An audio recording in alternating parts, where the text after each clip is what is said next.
ఆ రోజుల్లో ఇల్లినాయిస్లోని చాలా పట్టణాలలో లాయర్లు, జడ్జీల కొరత ఉండేది. కాబట్టి ప్రతి వసంతకాలంలో, శరత్కాలంలో ఒక న్యాయమూర్తి మరియు మరికొందరు న్యాయవాదులు ఊరూరా తిరిగేవారు. అబ్రహాం కూడా వారితో ప్రయాణించేవాడు.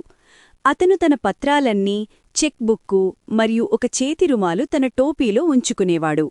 ఆ న్యాయమూర్తి తన గుర్రపు బండిలో ఈ న్యాయవాదుల బృందానికి ముందు ప్రయాణించేవాడు. ఎవరూ అతన్ని గమనించకుండా ఉండలేరు. అతని బరువు 300 పౌండ్లకు పైగా ఉండేది. అతని బండిని 2 గుర్రాలు లాగేవి. అబ్రహాం గుర్రం పేరు ఓల్డ్ బక్. బలహీనంగా, నెమ్మదిగా నడిచేది. అబ్రహాం మరియు ఓల్డ్ బక్ నిర్మానుష్యమైన రోడ్ల గుండా మంచులో, వర్షంలో, బురదలో ప్రయాణించేవారు. ఆ ప్రయాణాలు అబ్ను అలసిపోయేలా చేశాయి. అతను మెత్తటి పరుపుల మీద పడుకున్నట్టు, మంచి ఆహారం తింటున్నట్టు కలలు కనేవాలు. న్యాయమూర్తి తప్ప అందరు న్యాయవాదులు చౌకబారు సత్రాలలో ఉండవలసి వచ్చేది. ఆహారం రుచిగా ఉండేది కాదు. గదులు చల్లగా, పడకలపై నల్లులు నిండి ఉండేవి. ఒకే మంచంపై 2 న్యాయవాదులు పడుకోవలసి వచ్చేది. న్యాయమూర్తికి మాత్రం ఒక ప్రత్యేకమైన మంచం ఉండేది. ఉదయాన్నే కోర్టు బంట మోగేది.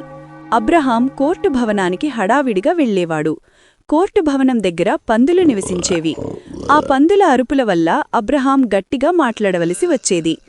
అబ్రహాం కేసు వాదించే విధానం వినడానికి నలుమూలల నుండి ప్రజలు వచ్చేవారు.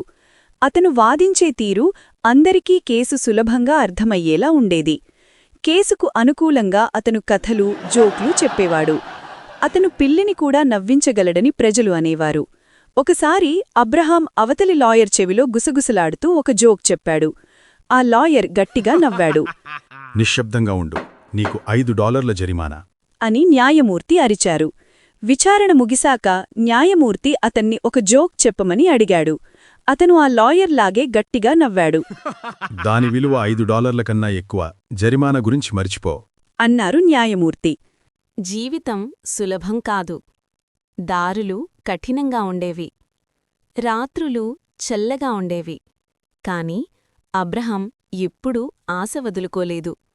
ఎందుకంటే అతను నమ్మాడు. అత్యంత చీకటి సమయాల్లో కూడా ఆశే దారి చూపగలదని. మరియు అత్యంత సాధారణ ఆలోచనలు కూడా ఒక జీవితాన్ని మార్చగలవని.